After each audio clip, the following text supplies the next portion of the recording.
আরেক দেশের সঙ্গে যুদ্ধে জড়ানোর হুমকি ইসরায়েলের। এদিকে কারোর সঙ্গে সম্পর্ক ভালো করতে গিয়ে আর স্বার্থ বিকিয়ে দেবে না রাশিয়া, বলছে পুতিন। জাবালিয়ার 70% স্থাপনা সম্পূর্ণ ধ্বংস করে ফেলেছে ইসরায়েলি বাহিনী। এদিকে সব যুদ্ধেরই নিয়ম কারণ থাকে, যার সবগুলো লঙ্ঘন করেছে ইসরায়েল, বলছে জাতিসংঘ। সর্বশেষ জানিয়ে দেব, দুর্বল অবস্থার কারণে ইরান পারমাণবিক অস্ত্রের দিকে ঝুঁকতে পারে, বলছে যুক্তরাষ্ট্র। আরেক দেশের সঙ্গে যুদ্ধে জড়ানোর হুমকি ইসরায়েলের। মধ্যপ্রাচ্য জুড়ে চলছে অস্থিরতা। গাজা, লেবানন এবং ইরানের সঙ্গে সংঘাতে জড়িয়েছে দেশটি। এবার আরেক দেশের সঙ্গে যুদ্ধে জড়ানোর হুমকি দিয়েছে ইসরায়েলের প্রধানমন্ত্রী বেনিয়ামিন নেতানিয়াহু। রোববার টাইম অব ইসরায়েলের এক প্রতিবেদনে সব তথ্য জানানো হয়েছে। নেতানিয়াহু এক সতর্কবার্তায় বলেছেন, ইয়েমেনের বিদ্রোহী গোষ্ঠী হুতিদের বিরুদ্ধে হামলা চালাবে ইসরায়েল। ইরানের মিত্র এই গোষ্ঠীর সন্ত্রাসী অস্ত্রের বিরুদ্ধে সমান শক্তি দিয়ে হামলা চালানো হবে। নেতানিয়াহুর এমন বক্তব্য ইরানের এই প্রক্সি গোষ্ঠীগুলোর বিরুদ্ধে অভিযানের ইঙ্গিত দিচ্ছে। চলতি সপ্তাহে তেল আবিবে ক্ষেপণাস্ত্র হামলা চালিয়েছে হুতিরা। নেতানিয়াহুর এমন ঘোষণার মধ্যে দেশটির প্রতিরক্ষা বিভাগের কর্মকর্তারা ইরানের সরাসরি হামলার ইঙ্গিত দিয়েছেন। গোয়েন্দা সংস্থা মোসাদের প্রধান সহ কর্মকর্তারা বলেছেন, ইয়েমেনে প্রক্সি গোষ্ঠীর উপর হামলার চেয়ে ইরানের সরাসরি হামলা এখনই সক্ষম সময়। সাফেহ শহরে নিরাপত্তা মন্ত্রিসভার বৈঠকের পর এক ভিডিও বিবৃতিতে নেতানিয়াহু বলেছে, হুতিদের বিরুদ্ধে ইসরায়েল একা নয়। অতীতে গোষ্ঠীটির বিরুদ্ধে যুক্তরাষ্ট্র এবং ব্রিটিশ বাহিনী বারবার হামলা চালানোর ইঙ্গিত করেছেন। তিনি বলেছেন, যুক্তরাষ্ট্র সহ অন্যান্য দেশ আমাদের মতো হুতিদের হুমকি হিসেবে দেখে। এটি কেবল বিশ্বব্যাপী জাহাজ চলাচলের জন্য নয়, বিশ্ব ব্যবস্থার জন্য হুমকি তারা। আমরা যেভাবে ইরানের অশুভ অক্ষের সন্ত্রাসীদের বিরুদ্ধে জোরপূর্বক কাজ করেছি, তেমনি আমরা হুতিদের বিরুদ্ধে শক্তি সংস্কলন এবং সততার সঙ্গে কাজ করব। কারোর সঙ্গে সম্পর্ক ভালো করতে গিয়ে আর স্বার্থ বিকিয়ে দেবে না রাশিয়া। রাশিয়ার প্রেসিডেন্ট ভ্লাদিমির পুতিন বলেছেন, তার দেশ আর কখনো কোনো দেশ বা জোটের সঙ্গে সম্পর্কের উন্নতি ঘটানোর লক্ষ্য নিজেদের জাতীয় স্বার্থ বিকিয়ে দেবে না। রাশিয়া ওয়ান টিভি চ্যানেলকে দেওয়া এক সাক্ষাৎকারে এই হুঁশিয়ারি দিয়েছেন তিনি রাশিয়ার স্বার্থ ত্যাগ করার জন্য দেশটির সাবেক নেতাদের সরাসরি দায়ী করেছেন। রুশ প্রেসিডেন্ট বলেছেন, ওয়াশিংটনের নেতৃত্বাধীন তথাকথিত সভ্য বিশ্বে যোগ দেওয়ার লক্ষ্যে রাশিয়ার সাবেক নেতা সবকিছু ত্যাগ করতে প্রস্তুত ছিলেন, কিন্তু মধ্যপ্রাচ্য কখনো রাশিয়াকে সমান অংশীদার হিসেবে মেনে নিতে চায় বলে সেসব রুশ নেতা দেশের স্বার্থ ত্যাগ করেও কোনো কিছু অর্জন করতে পারেননি।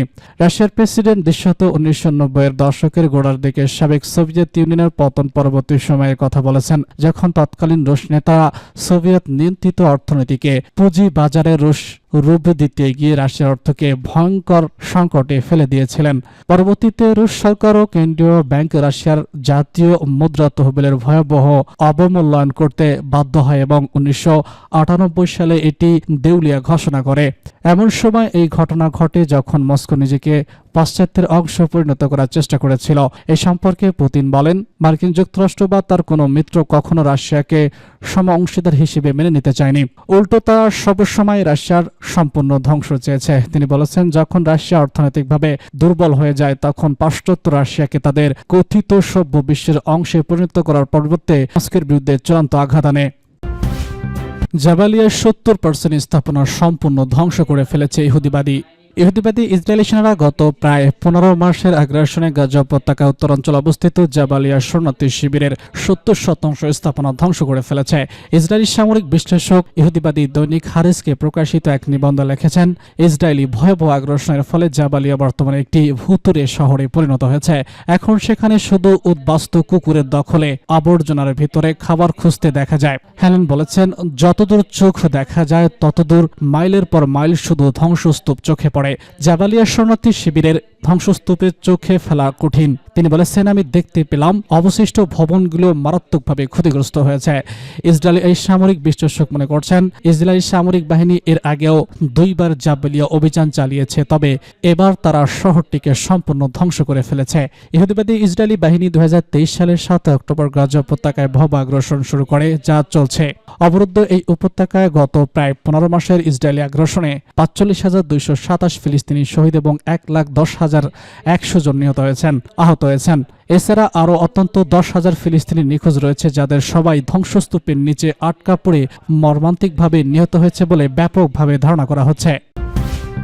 সব যুদ্ধেরই নিয়মকানুন থাকে, যার সবগুলো লঙ্ঘন করেছে ইসরায়েল, বলছে জাতিসংঘ। জাতিসংঘের ফিলিস্তিনি বিষয়ক শরণার্থী সংস্থা আনবোরার প্রধান ফিলিপ জালজিয়া বলেছেন, যে কোনো যুদ্ধতেই কিছু আইন ও নিয়ম কানুন থাকে যার সবকিছুই গাজায় লঙ্ঘন করেছে ইসরায়েল। তিনি রোববার নিজেদের এক্স পেজে দেওয়া এক পোস্টে এসব মন্তব্য করেছেন। বিগত 24 ঘন্টায় গাজা উপত্যকা জুড়ে ইহুদিবাদী পার্শ্ববিক হামলা অত্যন্ত 30 ফিলিস্তিনি নিহত হওয়ার কথা উল্লেখ করে লাজারি বলেছেন, স্কুল ও হাসপাতালগুলো এখন ইসরায়েলি হামলায় নিয়মিত টার্গেটে পরিণত হয়েছে। তিনি এই পার্শ্ববিক হামলার ব্যাপারে নীরবতা ভাঙার কোনো জন্য গোটা বিশ্বের প্রতি আহ্বান জানান। শিক্ষা প্রতিষ্ঠান ও হাসপাতালগুলোতে হামলা চালিয়ে যুদ্ধের প্রচলিত সব আন্তর্জাতিক আইন কানুন লঙ্ঘন করেছে তেল আবিব। জাতিসংঘের এই কর্মকর্তা বলেছেন, গাজায় বহু আগে যুদ্ধবিরতি প্রতিষ্ঠা করা উচিত ছিল যাতে সেখানকার বেসামরিক মানুষগুলো একটু স্বস্তি পায় এবং বন্দীদেরকেও মুক্ত করা যায়। যথেষ্ট সময় নষ্ট হয়েছে, এবার সবকিছু করা দরকার।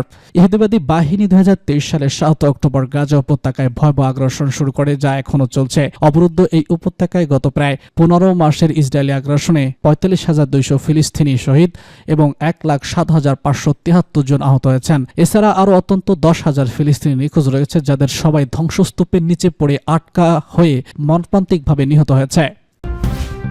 দুর্বল অবস্থার কারণে ইরান পারমাণবিক অস্ত্রের দিকে ঝুঁকতে পারে। দুর্বল অবস্থার কারণে ইরান পারমাণবিক অস্ত্র নির্মাণের পথে ঝুঁকতে পারে বলে উদ্বেগ প্রকাশ করেছে হোয়াইট হাউসের জাতীয় নিরাপত্তা উপদেষ্টা জ্যাক সুলিভান। ব্রিটিশ বার্তা সংস্থা রয়টার্স জানিয়েছে, মার্কিন গণমাধ্যম সিএনএনকে দেওয়া এক সাক্ষাৎকারে এইসব উদ্বেগ প্রকাশ করেছেন তিনি। এ সময় তিনি নবনির্বাচিত ডোনাল্ড ট্রাম্প শিবিরকে এই ঝুঁকি সম্পর্কে অবহিত করেছে। ইসরায়েলি হামলার ফলে ইরানের মিত্র ফিলিস্তিন, হামাস ও লেবাননে হিজবুল্লাহর শক্তি কমে গেছে। এছাড়া ইরান সমর্থিত সিরিয়ার প্রেসিডেন্ট বাশার আল আসাদের পতন দেশটির আঞ্চলিক প্রভাবকে দুর্বল করেছে। সাক্ষাৎকারে সুলিভান বলেছেন, ইসরায়েলি হামলায় ইরানের ক্ষেপণাস্ত্র কারখানা ও আকাশ প্রতিরক্ষা ব্যবস্থার মতো স্থাপনাগুলো ধ্বংস হয়েছে। এতে তেহরানের সামরিক ক্ষমতা হ্রাস পেয়েছে। তিনি বলেছেন, ইরান এখন অনেকেই বলছেন যে হয়তো এখনই আমাদের পারমাণবিক অস্ত্র তৈরি করা দরকার, হয়তো আমাদের পারমাণবিক নীতিগুলো পূর্ণ বিবেচনা করতে হবে। সুলিভান জানান, ইরান পারমাণবিক অস্ত্র তৈরি না করার প্রতিশ্রুতি থেকে সরে যেতে পারে এবং ঝুঁকি রয়েছে। তিনি বলেছেন, এই একটি ঝুঁকি যার প্রতি আমরা এখন সতর্ক রয়েছি। আমি নবনির্বাচিত ডোনাল্ড ট্রাম্পের পরবর্তী দলকে এ বিষয়ে অবহিত করেছি। সুলিভান বলেছেন, ট্রাম্প প্রশাসন যদি ইরানের তেলের উপর নিষেধাজ্ঞা কঠোর করে তোলে তাহলে তেহরান আগের কঠোর অবস্থানে ফিরে যেতে পারে। তবে ইরানের বর্তমান দুর্বল অবস্থায় প্রেক্ষাপটে রাজনৈতিক পথ অনুসন্ধান করার সুযোগও রয়েছে। তিনি আরো বলেছেন, ট্রাম্প এবার হয়তো এমন একটি পারমাণবিক চুক্তি সম্পন্ন করতে পারেন যা দীর্ঘমেয়াদে ইরানের পারমাণবিক উচ্চ আকাঙ্ক্ষাকে সীমিত করবে। ইরান বরাবরই দাবি করে আসছে যে তাদের পারমাণবিক কর্মসূচি সম্পন্ন। তবে ডোনাল্ড ট্রাম্প 2017 থেকে 2021 সালে তেহরান ও বিশ্ব শক্তিগুলোর মধ্যে সম্প্রীতিত পরমাণু চুক্তি থেকে সরে আসার পর ইরান ইউরেনিয়াম সমৃদ্ধ করেছে। এই চুক্তি ইরানের পারমাণবিক কার্যক্রম সীমা আরোপ করেছে এবং নিষেধাজ্ঞা থেকে মুক্তি দিয়েছিল।